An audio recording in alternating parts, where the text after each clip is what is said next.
isabato umwami yahiriye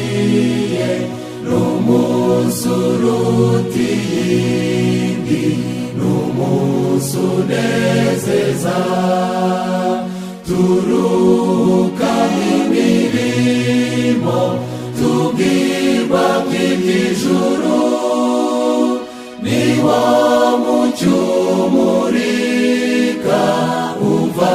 ku Mwami Imana, utuzanira amahoro sabato nziza zose, utuzanira amahoro sabato nziza. Yawe zisabato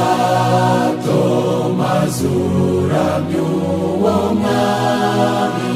wabwiye intumwa zati ndi nyir'ubugingo, nibacishisha bugufi dukorera Umukiza, tuzajyanwa kw'isoko